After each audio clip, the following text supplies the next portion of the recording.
Hi everybody, it's Michelle and welcome back to the Royal Daily Tea History and Fashion channel. Today we are going to do a breakdown and review of the final season of The Crown, Season 6. Now I'm not going to have all of the factual dates and I'm not going to compare fact and fiction. I am basically going to go through the series, give you what they covered and my opinion on it. Now I do have to say I bawled my eyes out at the end of the season. I thought they did a phenomenal job and they did a wonderful tribute to Her late Majesty Queen Elizabeth II. I know there's a lot of people out there who hate Netflix. They're mad at Netflix. They refuse to watch The Crown. But if you go into watching it knowing that it's a work of fiction, it is historical fiction. They do have a lot of facts in there, but of course it's going to be fictionalized because we're talking about conversations and the private life behind palace doors of what happens with the royal family. Nobody would ever know those conversations unless you're a fly on the wall or you're secretly recording it. So the thing about The Crown is that it brings real people and real history and it humanizes them. It makes them human. It shows the good, the bad, and the ugly that we all have within ourselves. A lot of people are very critical. They don't like it. They don't want to see the royals as people. They want to see them as royalty. But the thing about The Crown that I most admire is they bring humanism to historical figures. So I enjoyed this series as a fan of the royal family. So if you take that with a grain of salt and sit back and just enjoy the show without your prejudice about the royal family and having to have everything be 100% factual, you would actually enjoy the show. So keep that with an open mind as you listen to my take and my review on Season 6 of The Crown. So in the opening scene of Season 6 of The Crown, Part 1, they do foreshadowing. This is something that is very powerful for the watcher because we all know what's coming. We all know history. This is something that happened 25 years ago. So trying to portray something that we already know the story. We know the beginning, we know the middle, we know the end, but still they somehow have to portray it. Now they do it with an opening scene with a dog walker who's out there just walking his dog, and all of a sudden you see these cars whizzing by, and then you hear a crash. And we all know that was Princess Diana's car in the tunnel the night she died. Then they go back 8 weeks before the accident. So that whole thing was leading up until that moment. Now, according to The Crown, Princess Diana had spoke to Tony Blair, the Prime Minister, for him to speak to Queen Elizabeth on her behalf about being a working royal. Now at this time, Charles and Diana were officially divorced. They were separated for 4 years and then a year after their divorce.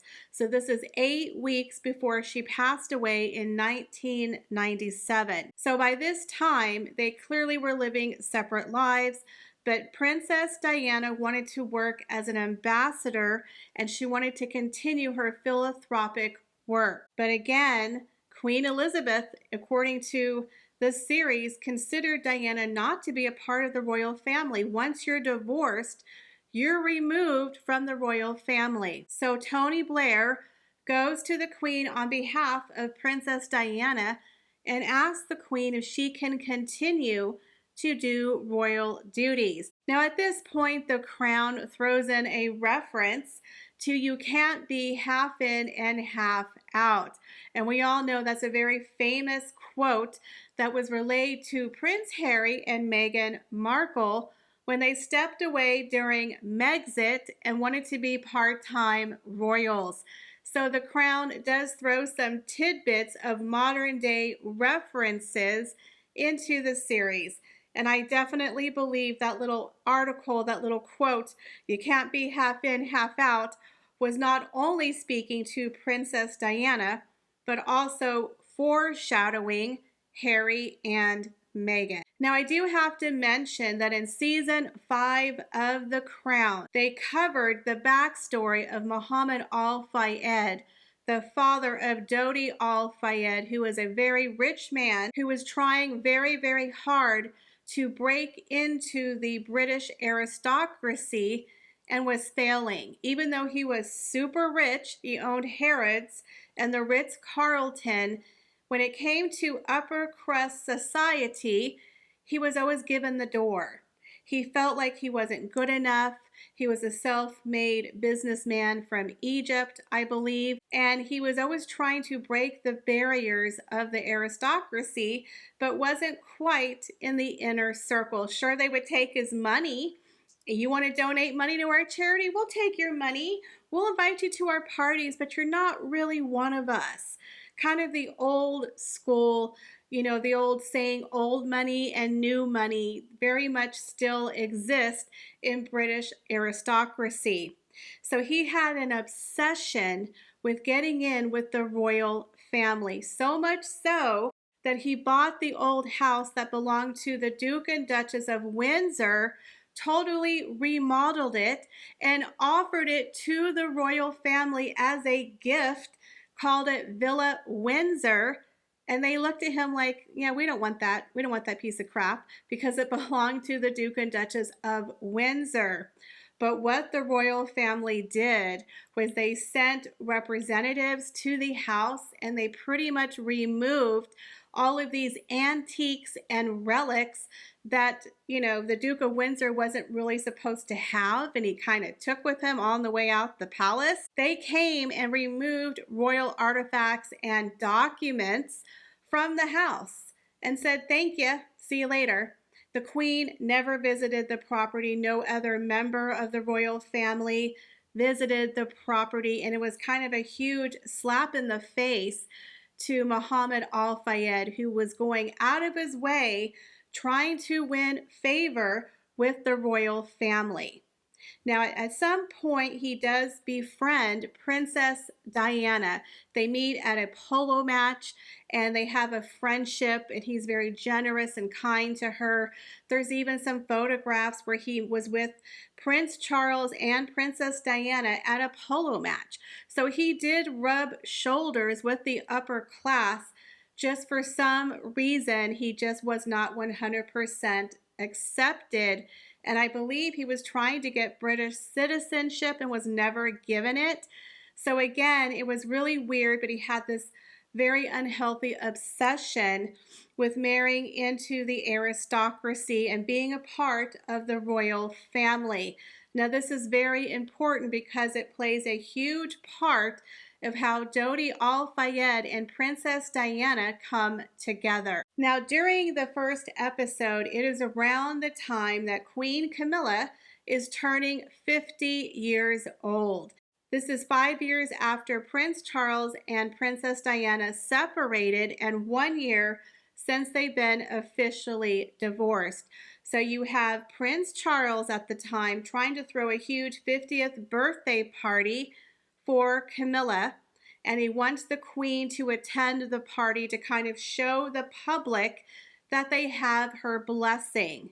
Now, at this time, Princess Diana and both Prince William and Prince Harry are invited by Muhammad Al Fayed to go on a very expensive vacation in Saint-Tropez. And there, Princess Diana is seen running around in her little leopard one-print bathing suit, water skiing with the boys, and you see the paparazzi following them. And then you know that Camilla and Charles are planning a huge 50th birthday party. It's kind of the battling of the parties. Now, at this time, the press was starting to warm a little bit toward Charles and Camilla. They were used to Charles and Camilla, and Charles and Camilla were very respectful. So people were beginning to understand, okay, they're together, they're a couple. Around this time, Diana doesn't have any plans for her summer break. Her boys are with their dad. She's kind of depressed. So Muhammad Al Fayed invites Diana once again to go on his yacht to Saint-Tropez. And when she gets there, Dodi Al Fayed is there. So while they're there, according to The Crown, Dodi is engaged to a model by the name of Kelly. Now, Muhammad does not approve of Kelly because she's just a fashion model. She doesn't have any clout. She doesn't have a title. She's not a part of the aristocracy. And again, Muhammad Al-Fayed wants to be a part of the royal family. Well, now Princess Diana is a single woman. She is the most sought after, most eligible woman out there. So what does he want? He wants Dodi Al-Fayed, his son, to get with Princess Diana. So according to the Crown, Muhammad orchestrates this love romance where Diana and Dodi meet on the yacht in the middle of the Saint-Tropez on a very private, exclusive vacation. But somehow photographs of Diana and Dodi Al-Fayed kissing gets leaked to the tabloids. Now this is a huge deal. As I said before, nobody in public has ever seen Princess Diana with another man besides Prince Charles. Now, according to the Crown, Muhammad Al-Fayed is the one who tipped off the photographers because he wants everyone to know that Diana is with his son, Dodi Al-Fayed. Now, according to the Crown, Muhammad is very controlling. He's pretty much forcing Dodi Al-Fayed to get into a romance with Princess Diana and to dump his girlfriend that he's engaged to. Now, during this time, Dodi and his girlfriend were planning to move to America and work in Hollywood, again, kind of a foreshadowing with Meghan and Harry, and kind of escape his controlling father. But he feels pressured, and his father's constantly calling the staff, are they making out? Are they together? Are they being romantic? So he's kind of forcing the two of them together into this romantic relationship. Now, of course, when the picture of Princess Diana comes out, it's a problem. It's a scandal. And let me tell you why. During this time, the press and the public were warming to the idea of Camilla and Charles. They were used to it. But again, seeing Diana with a man frolicking in Saint-Tropez, it's like the public began to turn a little bit on Princess Diana. Now, I'm going to say this. When it comes to men and women, women are always portrayed either as a virginal Madonna or the whore of Babylon. It's no in between with women. And if a woman is seen out there having a hot girl summer and making out with a whole bunch of guys, she's going to get labeled a whore. That's just what it is. Even though it was just a kiss and she's in a bathing suit on a yacht, the press hounded her. And it was on the cover of all the tabloids where the royal family was starting to get nervous, thinking, is this going to be a regular thing? And that getting a photograph of Princess Diana with a man worth millions upon millions of dollars for photographers, and the interest has now been piqued by the public. But it gets even worse. So now the royal family's worried about Princess Diana and her dating life. Is she going to be publicly seen out parading with a variety of different men? So now the royal family starts to get nervous because they have to realize Princess Diana's a single free woman. She's allowed to do whatever she wants with whomever she wants. However, she is still the mother of the future King of England. She's still Princess Diana. She's still associated with the royal family, even though they technically kicked her out and they're like, you're not part of us, sis. Still, her frolicking around with a man is not a good look for them. And it's all over the tabloids. And now the paparazzo, their tongues are wagging because the man who took the photograph made over $1 million. He sold that photograph to a lot of tabloids, and now people are like, I can make a lot of money taking photographs of Princess Diana and her new boy toy. But to make matters worse, news got out that the man that Diana was with was actually engaged to another woman.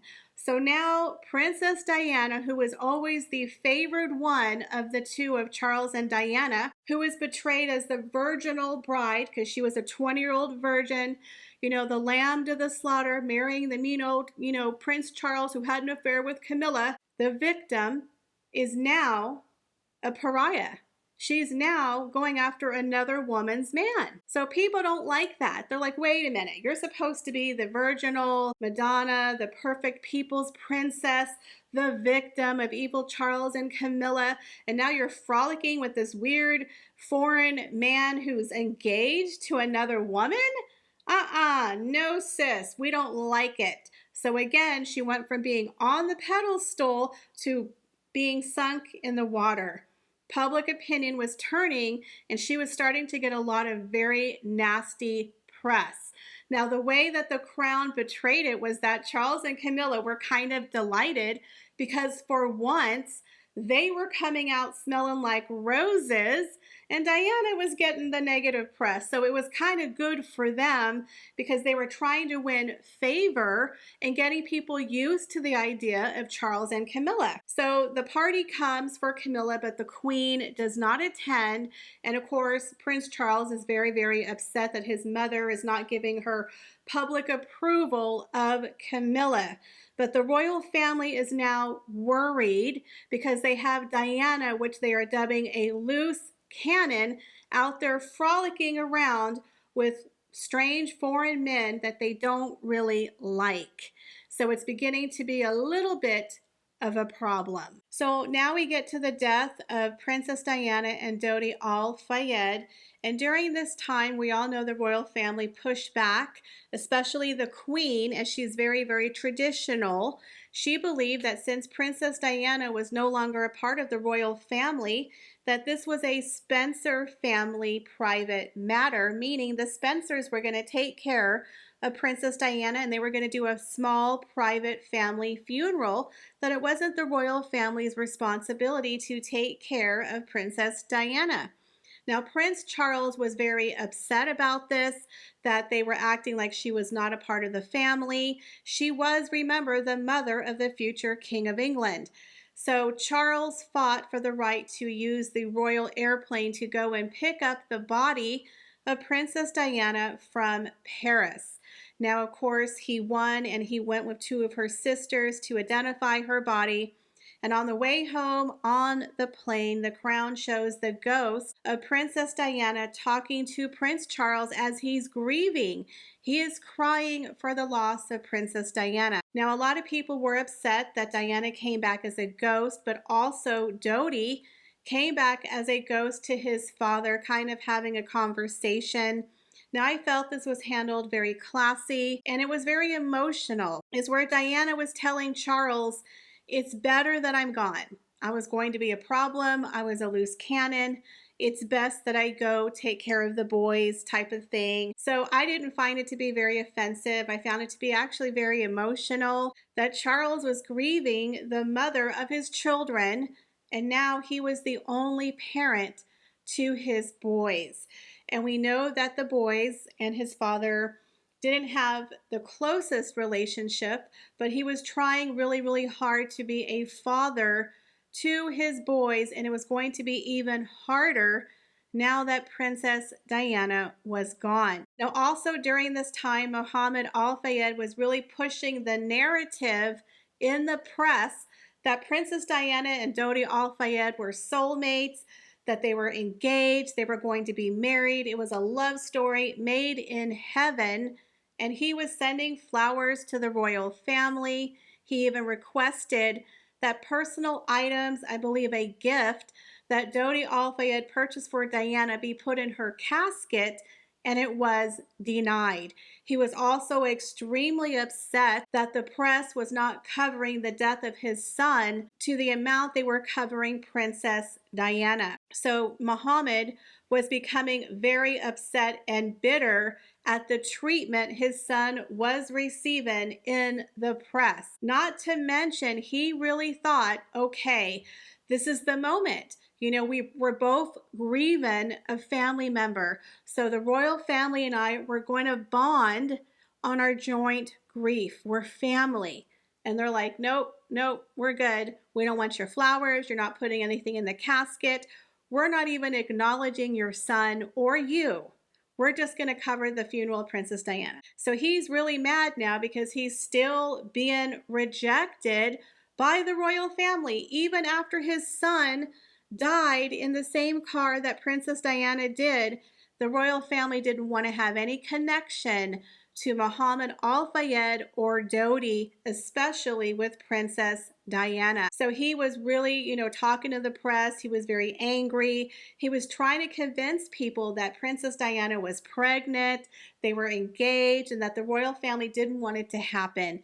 And he starts talking negatively about the royal family, even insinuating the royal family had something to do with the car accident. So again, he is lashing out at the press in regards to the royal family and how the royal family treated Diana and also his son, Dodi Al Fayed.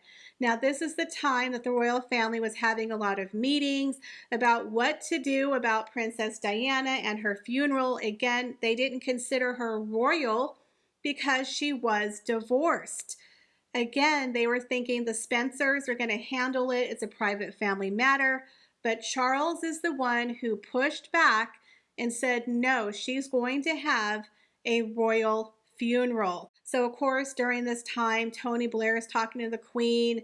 The public sentiment is starting to get very negative toward the royal family. And then the Queen comes out and does her famous speech, and the royal family does their walkabout, and then they have this massive funeral for Princess Diana.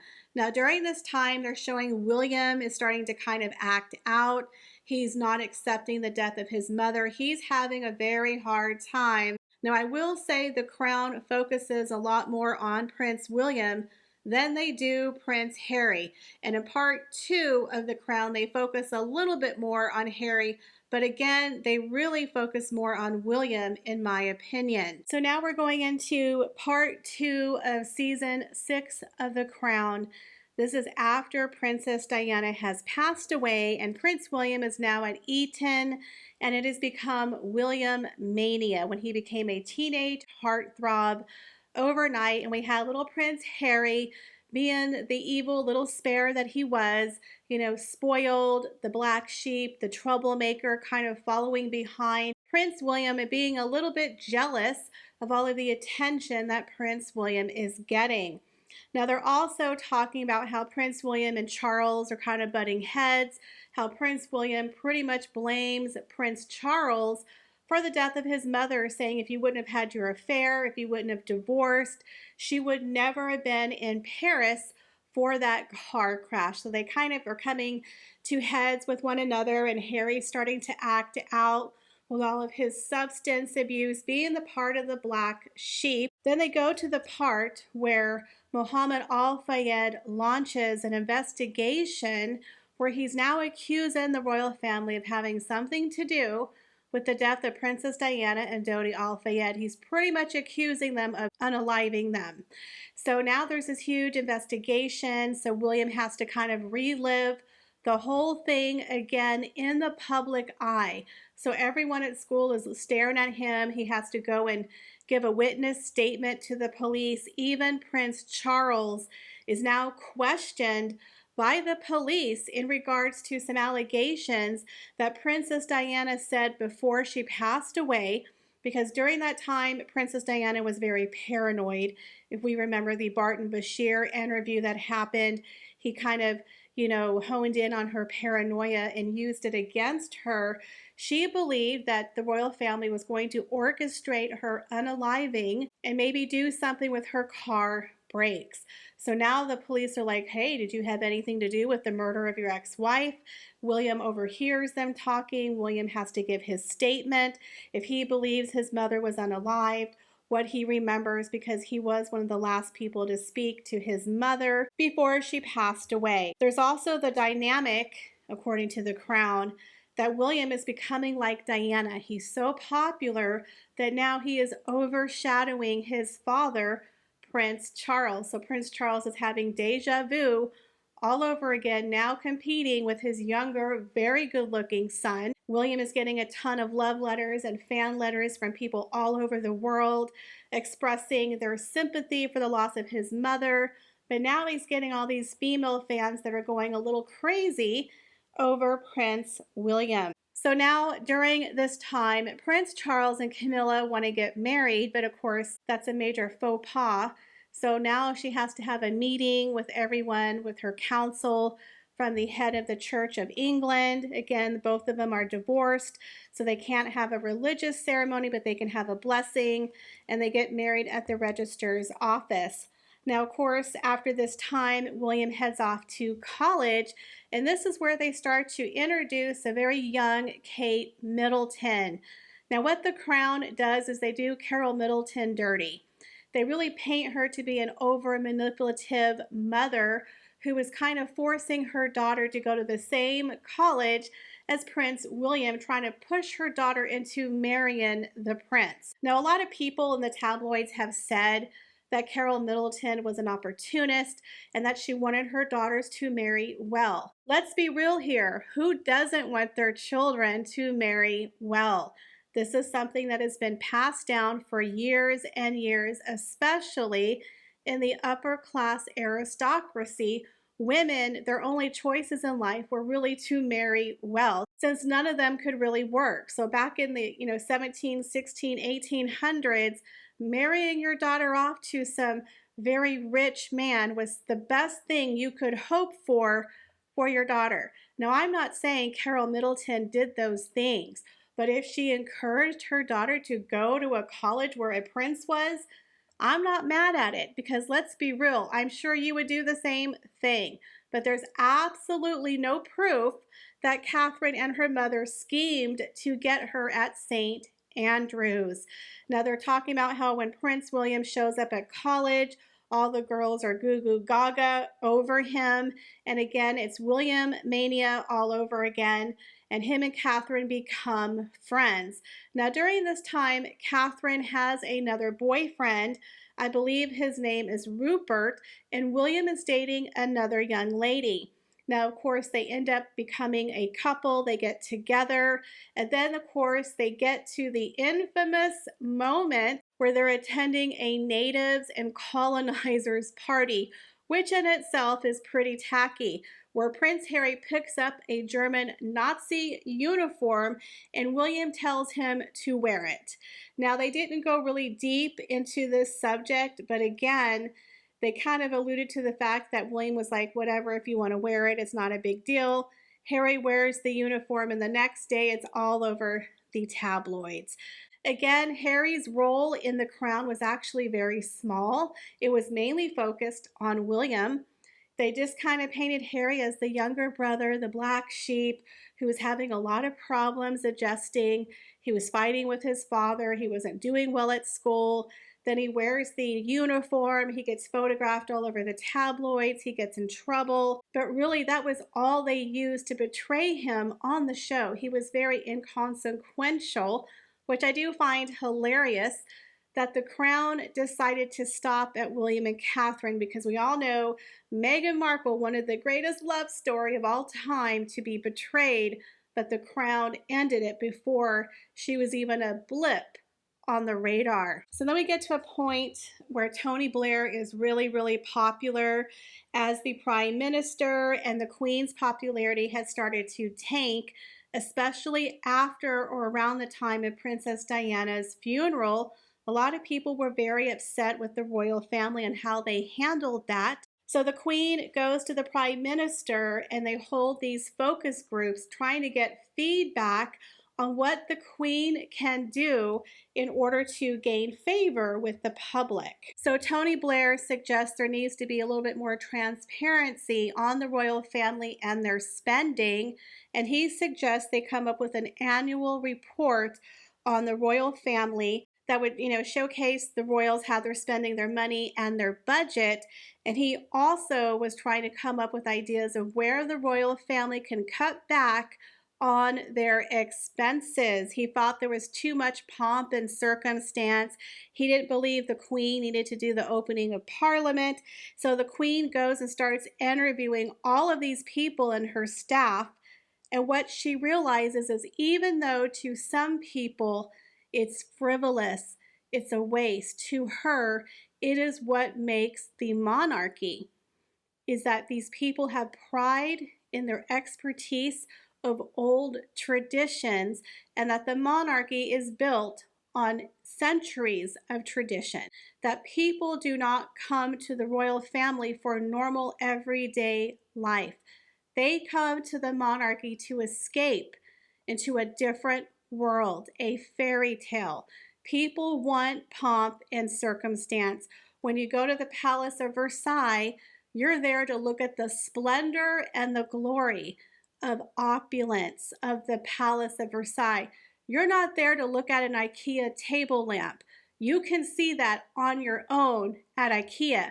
When you go visit a royal palace, you are transformed in time into a land of fairy tale, into a land of tradition, to a land of luxury and splendor.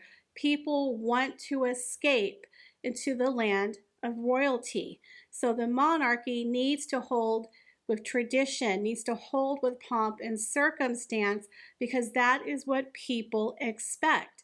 So when Tony Blair told her she needed to make all these cuts, she realized that all these people were people who were doing years and years of tradition that was important for the longevity and the continuity of the monarchy. Now, they also come to an episode which is the death of Princess Margaret. It kind of highlights her entire life as the royal spare.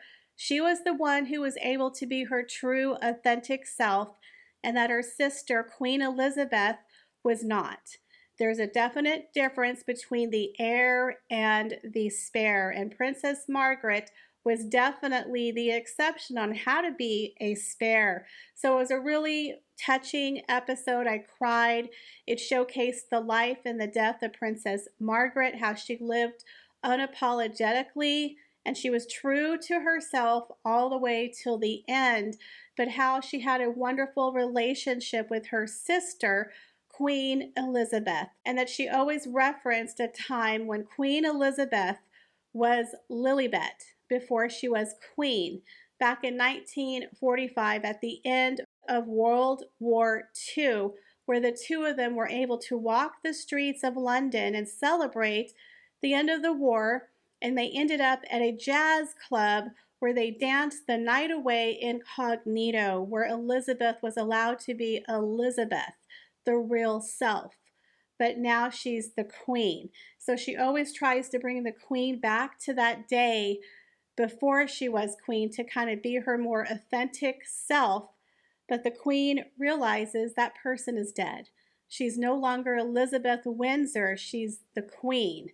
So there's kind of this conflict between her sister, who's always been able to be free, and Elizabeth, who's always had to be queen. So it was kind of a very interesting dynamic between the two sisters. And 6 weeks after Princess Margaret passes away, her mother also passed away at the age of 101. So talk about a double whammy. That was a huge loss for the queen.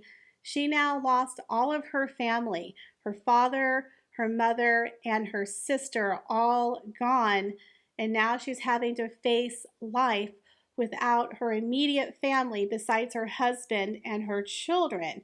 So at this point, she starts to feel very alone, and it's very sad and touching how they showed a tribute to Princess Margaret. Now, during the final episode of The Crown, it was one of the most emotional episodes. I bawled my eyes out the entire time.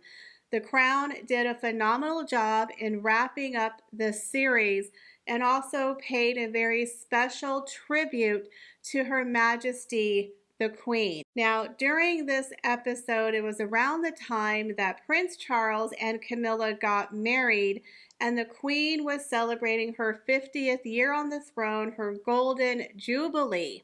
She was also around 80 years old at the time, and they were now starting to plan what they call London Bridge.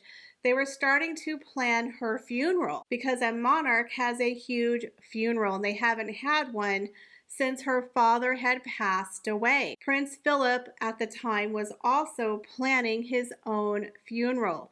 So now the queen is starting to kind of wrestle with herself, wrestle with her mortality. People were whispering, maybe you should step down, hand the throne over to your son who's in his 50s. He's now married. We don't want a geriatric king. You know, you've been on the throne 50 years.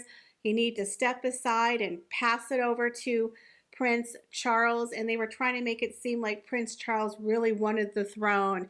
He wanted his mother to step aside.